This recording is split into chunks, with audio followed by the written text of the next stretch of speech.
조지 애틀리라는 영국의 청년이 있었습니다.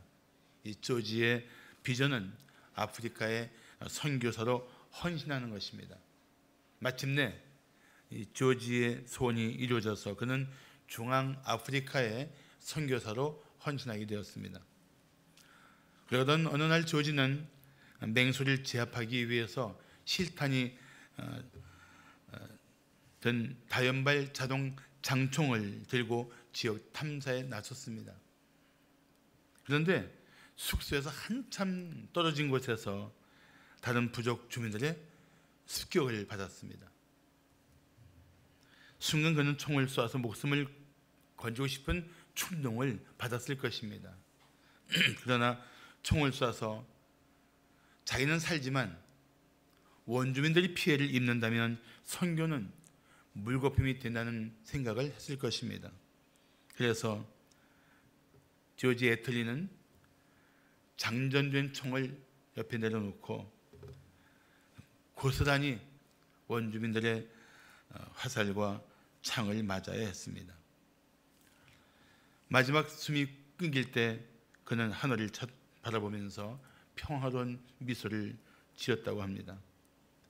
그의 마지막을 지켜보던 추장이 그 옆에 있는 자동 소총을 살펴보았습니다. 그랬더니 그 속에 10개의 실탄이 고스란히 들어있었던 겁니다. 그걸 보는 순간 추장의 마음에 큰 감정이 왔습니다. 그는 이미 숨진 조지 애틀리 선교사의 얼굴에 입을 맞추면서 이렇게 말했습니다. 이 사람은 우리를 살리기 위해 대신 죽은 것이다. 그러니까 우리는 그의 뜻을 받들어야 한다. 감동을 받고 외치는 이 추장의 고면을 받고 그날 이후로 그 원주민들 전체가 예수 그리스도를 믿었다고 합니다. 할렐루야. 한 사람의 희생이 한 부족을 구원한 것입니다. 하나님의 일을 하는 데에는 희생이 없을 수가 없습니다. 그런데 우리가 하나님의 뜻을 따라 살려고 할 때 가장 큰 장애물이 무엇이라고 생각하십니까? 자기 자신입니다. 자신의 생명이 하나님의 뜻보다 더 중요한 사람은 하나님께 헌신하기가 어렵습니다. 자신이 원하는 대로 살고 싶은 사람은 하나님이 원하시는 삶을 살기가 힘겹습니다. 자신이 누릴 수 있는 것을 포기하고 이웃을 위해 희생하는 것이 갈수록 참 어려워지는 시대입니다. 그래서 예수님께서 부자 청년에게 네 많은 것을 팔아서 가난한 자들에게 나눠주고 나를 따르라고 하실 때 성경은 이렇게 기록하고 있습니다. 그 청년이 재물이 많음으로 이 말씀을 듣고 근심하며 이렇게 말해 있습니다. 돌아가니라. 예수님을 따를 수 있는 절호의 기회를 놓친 채 그는 다시 그 재물을 의지하고 재물을 누리며 살 수 있는 삶의 자리로 되돌아갔던 것입니다. 사랑하는 성도 여러분, 우리가 이 세상에서 복음의 빛을 비추려면 희생을 각오해야 합니다. 희생 없이 빛을 비출 수 있는 길이 없어요. 양초를 보십시오. 빛을 내기 위해 자신을 태우지 않습니까? 우리의 희생은 결코 의미 없는 것은 없을 것입니다. 결국 우리의 희생은 이웃을 변화시킬 것입니다. 그리고 이웃에게 선한 영향을 줄 것입니다. 그리고 마침내 이웃이 예수를 믿고 구원받을 때가 반드시 올 것입니다. 그래서 우리는 정말 희생을 각오하고라도 간절한 마음으로 복음의 빛을 비추는 성도가 되어야 합니다. 자, 우리가 간절한 마음으로 복음을 전해야 할 이유가 무엇입니까? 첫째, 세상의 종말이 가까웠기 때문입니다. 긴박감을 가져야 돼요. 최근에 나온 미국 영화 중에 돈 룩업이라는 영화가 있어요. 돈 룩업. 위를 보지 말라. 이 아포피스라는 직경이 무려 270m가 되는 큰 혹성이 지구에 충돌하게 된다는 내용의 영화입니다. 그런데 이 270m, 직경이 270m가 되는 이 아포피스라는 혹성이 지구에 부딪히면 그 파괴력이 히로시마에 떨어진 원자폭탄의 무려 25,000배가 된다고 합니다. 상상이 안 되죠. 어마어마한 파괴력을 가지고 있다는 것입니다. 그런데 이 영화에서는 과학자들이 혹성 아포피스가 달려와서 이제 지구를 향해서 와서 부딪힐 거라고 경고하는데 정신 나간 사람들이 뭐라고 말하는 줄 아십니까? Don't look up. 위를 보지 마라. 안 본다고 문제가 사라집니까? 안 본다고 문제가 해결됩니까? 안 본다고 이 기가 막힌 위기에서 탈출할 수 있는 길이 저절로 열립니까? 그렇지 않습니다. 이것이 만약에 종말을 대하는 방식이라면 얼마나 어이가 없는 일입니까? 마찬가지입니다. 하나님은 종말이 가까웠다고 거듭 경고하시는데 사람들은 들은 척도 하지 않고 무시하고 있습니다. 심지어 하나님의 경고를 흘려듣습니다. 주위를 살펴보십시오. 세상 사람은 오직 세상에 소망을 두고 정신없이 살고 있습니다. 인류의 종말이 올 수 있다는 말을 들으면서도, 그래서 걱정은 하면서도 삶이 변하지 않습니다.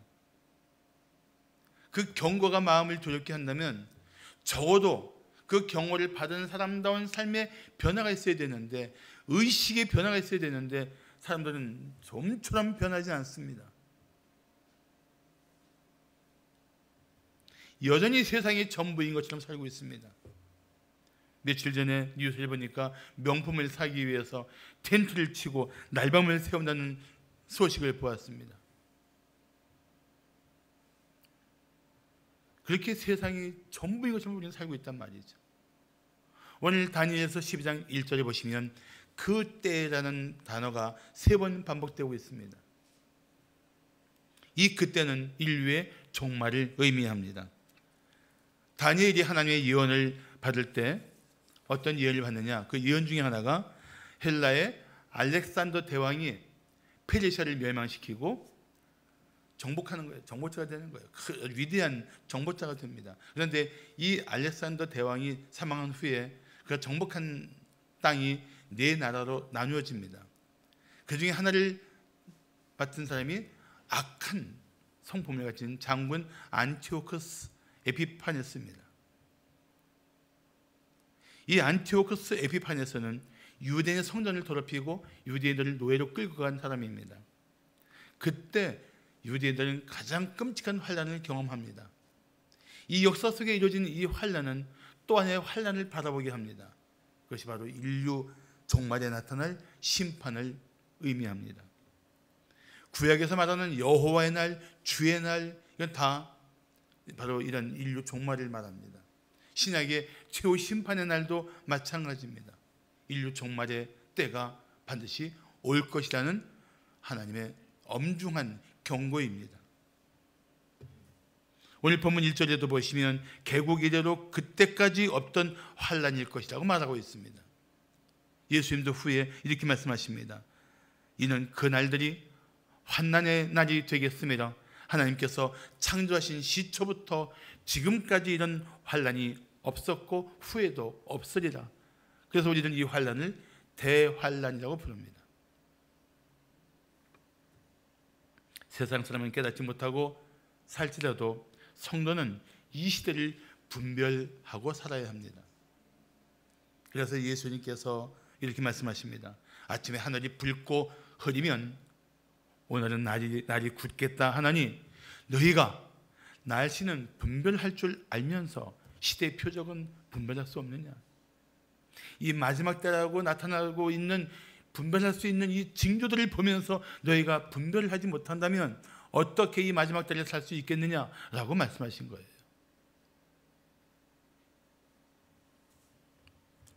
사랑하는 성도 여러분, 우리가 죽어가는 이웃에게 복음을 전하지 않는 것은 성도답지 못한 일입니다.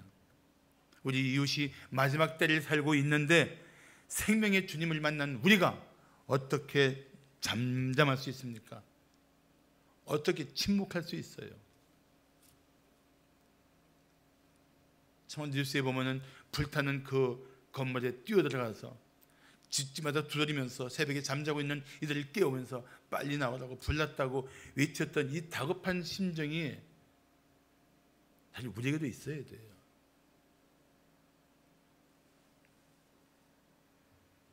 지구는 결코 영원한 삶의 터전이 아닙니다. 지구 종말의 날이 더 가까웠다는 학자들의 절박한 위침을 우리는 들을 줄 알아야 합니다. 마찬가지로 주님께서 경고하신 이 종말의 때가 가까웠다는 말씀을 마음에 두어야 합니다. 이 마지막 때에, 이 세상의 종말이 점점 다가오는 시기에 살고 있는 우리가 어느 때보다도 한 명이라도 구원하기 위해서 최선을 다할 이유가 여기 있습니다. 먼저 한 영혼을 마음에 정하십시오. 그리고 그분에게 예수님을 만나도록 힘쓰십시오. 바닷가에 배사장의 파도를 타고 밀려온 불가사리들이 잔뜩 널려 있었습니다. 한 노인이 한 마리 힘겹게 집어서 바닷물로 던져줍니다. 그때 지나가던 젊은이가 이렇게 말했습니다. 아이고 할아버지, 이 많은 불가사리를 어떻게 살리려고 그걸 지금 집어넣고 계세요? 그때 할아버지가 아주 멋진 대답을 합니다. 내가 다 못 살릴지라도 내 손에 들린 이 한 마리는 살릴 수 있지 않소? 한 영혼, 이 마지막 시대를 살고 있는 예수 없는 한 영혼에 대한 관심을 우리는 놓치지 말아야 할 것입니다. 자, 우리가 간절한 마음으로 복음을 전해야 할 이유가 무엇입니까? 둘째, 영혼의 결말을 알기 때문입니다. 영혼의 결말, 우리가 이 땅의 생명이 끝나면 어떻게 될 것인가, 우리 결말을 알고 있단 말이죠. 어느 부인이 목사님에게 물었습니다. 목사님, 제 남편은 골초에다 깡술이에요. 그런데 이 인간이 교회는 빠지지 않고 다녀요. 과연 이런 인간도 구원을 받고 천국에 갈 수 있을까요? 그때 목사님이 잠시 망설이다가 맞았습니다. 모르긴 해도 빨리는 갈 겁니다. 근데 우리가 살면서 참 자꾸 잊어버리는, 심각하게 생각하지 않는 것이 있습니다. 누구나 다 죽는다는 사실입니다. 누구나 다 죽을 수밖에 없는 존재입니다. 종말은 두 가지의 종류가 있어요. 하나는 개인의 종말이고 하나는 역사의 종말입니다. 누구도 이 종말을 피할 수가 없습니다. 그런데 중요한 것은 이 종말을 준비할 수 있습니다. 피할 수 없지만 준비할 수 있단 말이죠. 자, 오늘 1절은 말씀하기를 그때에 내 민족, 내 민족은 내 민족이 아니고 너의 민족을 호위하는 큰 군주, 큰 군주는 다른 말로 하면은 천사장을 말합니다. 하나님이 택한 백성들을 보호하는 천사장 미가엘이 일어날 것이요라고 말씀하고 있습니다. 이 마지막 때에, 심판의 때에 하나님께서는 그 백성들을 보호하신단 말이죠. 그러면서 역시 다시 1절을 보시면 그때의 네 백성 중 책에 기록된 모든 자가 구원을 받을 것이라고 말씀합니다. 책에 기록된 모든 자는 구원을 받는다 이거예요. 무슨 책일까요? 바로 생명책입니다. 누구든지 예수를 마음의 구주와 주님으로 믿으면 그의 이름은 생명책에 기록되어 있습니다. 전 제 이름이 생명책에 기록되어 있다고 믿습니다. 생명책 딱 펼치면은 몇 페이지, 몇째 줄인지 몰라도 거기에 안용호 딱 기록되어 있다고 저는 믿습니다. 여러분들도 믿습니까? 아멘. 믿어야 돼요. 이 생명책에 기록된 분들은 마지막 날에 반드시 구원을 받을 것입니다. 다니엘서 7장 10절 말씀하기를 불이 강처럼 흘러 하나님 앞에서 나오며 하나님을 섬기는 자는 천천히요 그 앞에서 모셔 선 자는 만만이며 심판을 베푸는데 책들이 펴놓였더라고 합니다. 이 책들 중에 생명책이 있어요. 그래서 요한계시록 20장 14절 15절을 말씀하기를 사망과 음부도 불못에 던져지니 이것은 몇째 사망? 둘째 사망이다. 첫째 사망은 육신의 죽음이고 둘째 사망은 영원한 불못에 던져지는 거예요. 사망도 사망자를 품고 있었던 음부도 다 던져질 거예요. 둘째 사망 곧 불못이다. 누구든지 생명책에 기록되지 못한 자는 불못에 던져지더라고 말씀하고 있습니다.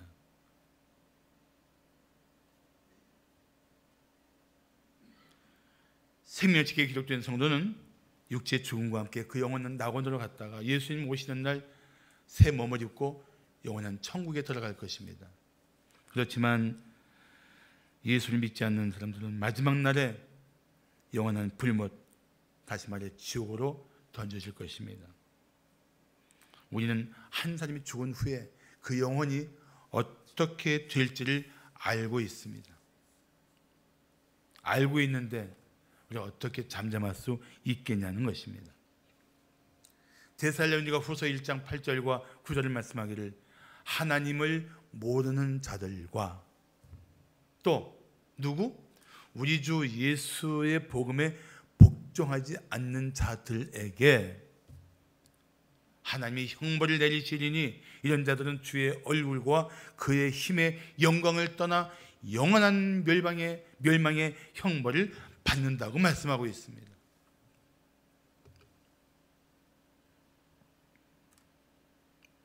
그래서 우리가 이웃들을 예수 앞에 모시고 나와서 예수를 믿게 하는 이유가 무엇입니까? 영원한 멸망의 형벌을 받지 않고 구원받아서 천국에 가게 하려는 그러한 목적으로 우리가 힘쓰는 거 아닙니까? 오늘 보면 2절을 보시면 땅의 티끌 가운데에서 자는 자 중에서 자 우리 몸을 흙으로 만들었으니까 원재료가 흙이니까 우리 죽으면 우리 몸은 흙으로 돌아가요. 그런데 재미있는 것이 창세기 2장에서 하나님이 사람 만드실 때 흙으로 만들었다 하지만 원래 원어를 보면 티끌 만들었대요. 티끌 만든 거예요. 그러니까 우리가 죽으면 우리는 다시 티끌로 돌아갑니다. 그냥 여기서 땅에 티끌 가운데서 자는 자, 이건 죽어있는 자들을 말합니다.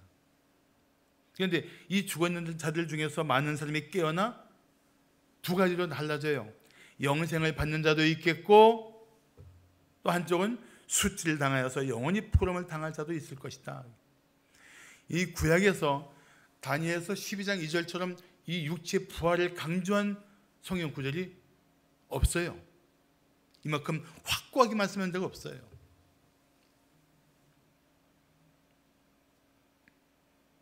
사랑하는 성도 여러분, 먼저 당신이 사랑하는 사람들을 돌아보십시오. 정말 사랑한다면 그 영혼의 구원을 위해 간절한 마음으로 기도해야 합니다. 세상 물려주고 세상에서 잘 살게 하는 것, 공부 많이 시켜서 위대한 학자 되게 하는 것, 이것도 우리 살아가는 동안에 매우 중요하지만 이게 최종 목표가 아니에요. 이것조차도 하나님 앞에 영광 누리는 삶을 살기 위한 과정일 뿐입니다. 우리가 가족에게 보일 수 있는 최고의 사랑은, 우리가 이웃에게 보일 수 있는 최고의 사랑은 인격적으로 예수를 만나게 하는 것입니다. 물론 가족 구원이 쉽지 않지만 그렇다고 포기할 수 없지 않습니까? 가족의 구원을 위해서 온 힘을 다해야 합니다. 우선 교회로 초대하십시오. 자녀들에게 이렇게 말하지 못할 이유가 무엇입니까? 내가 혹시 죽더라도 남길 유언이 있어. 갑자기 내 곁을 떠나도 내 소원은 오직 한 가지, 내가 예수님 믿고 구원은 받는 것이란다. 그래서 나는 너를 천국에서 만나는 것이 내가 가장 바라는 소원이야. 그것을 이제부터 들어줄 수 없겠니? 왜 말 못하세요?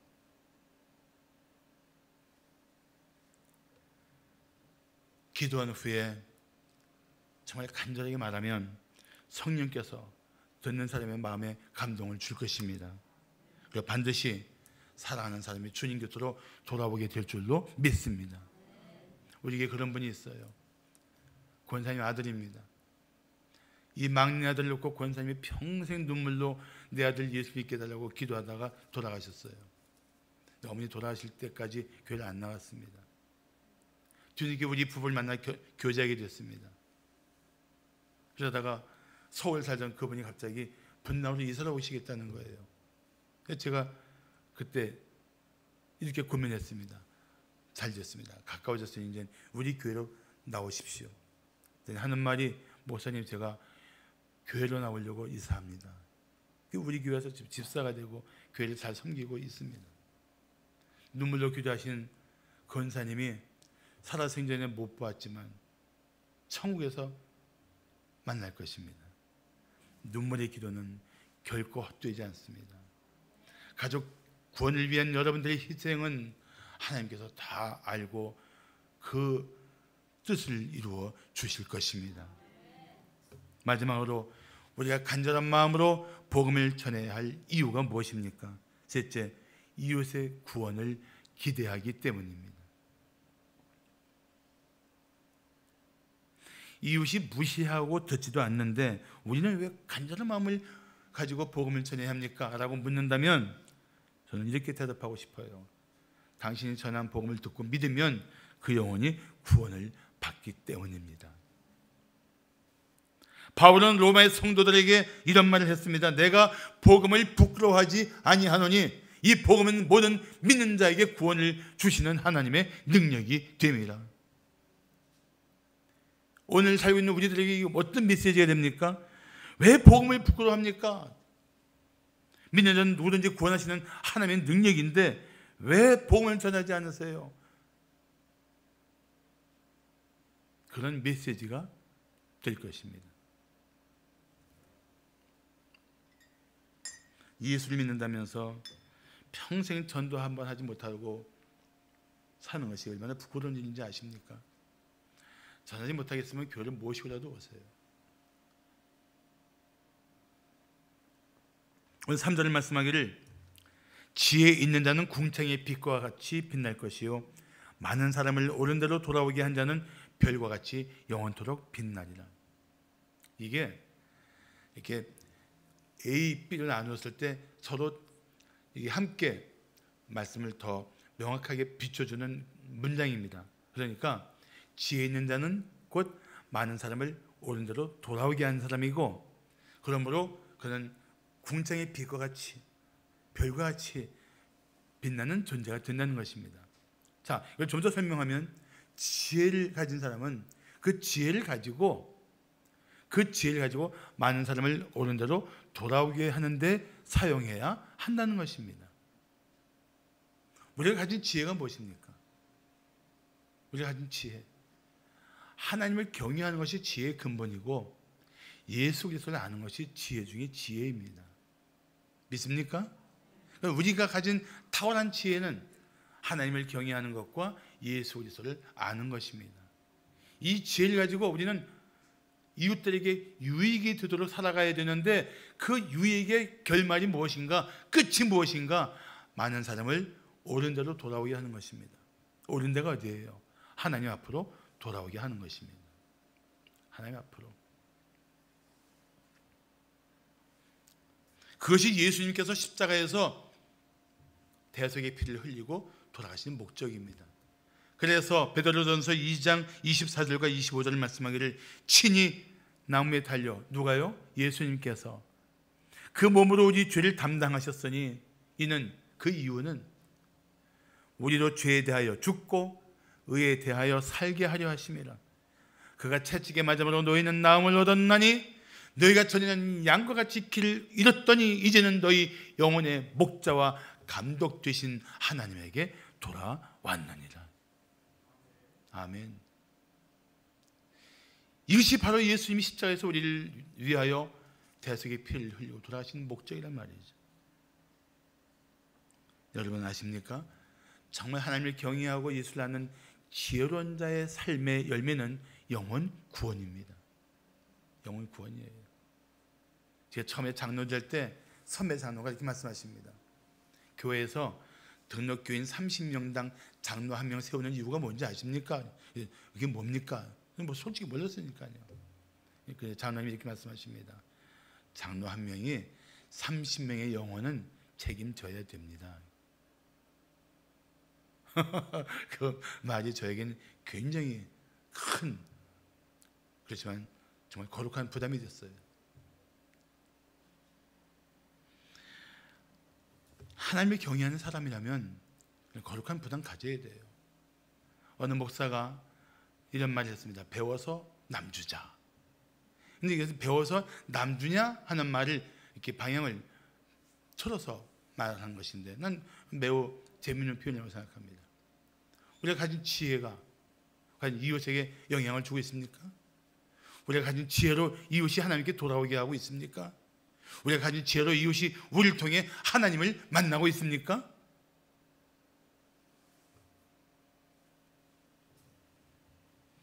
미국의 스프로울 교수는 이런 말을 했습니다. 하나님을 경외하는 것이 지혜의 시작인 것처럼 하나님을 부인하는 것이 어리석음의 절정이다. 우리가 진실로 하나님을 경외한다면 그 삶이 이웃에게 드러나야 합니다. 하나님을 전혀 알지 못하던 애굽의 보디발이 요셉을 보면서 야, 저 젊은이는 정말 하나님이 함께하는 사람이구나, 그걸 고백했다는 것은 얼마나 놀라운 일입니까? 우리가 이웃에게 그런 인정을 받아야 돼요.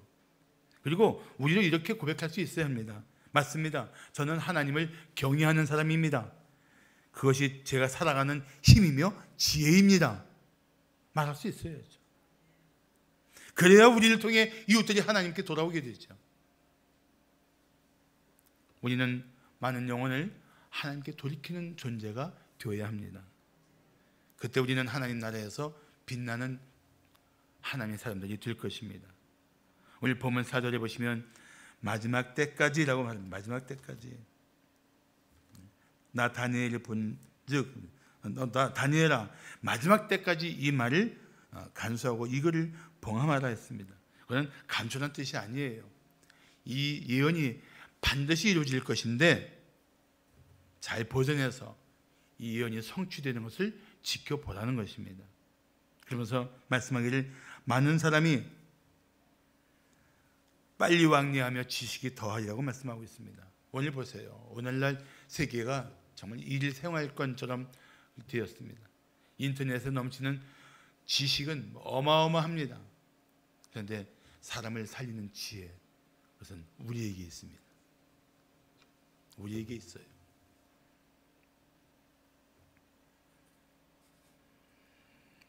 우리가 가진 지혜를 가지고 이웃의 구원을 위해서 사용해야 합니다. 그러면 당신은 하나님 나라에서 빛나는 존재가 될 것입니다.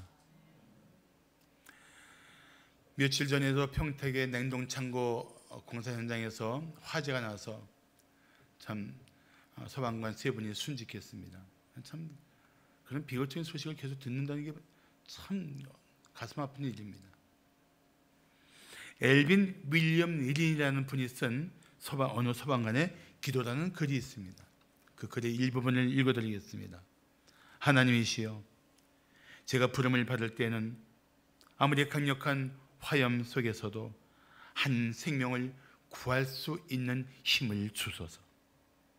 너무 늦기 전에 어린아이를 감싸 안게 하시고 공포에 떠는 노인을 구하게 하소서.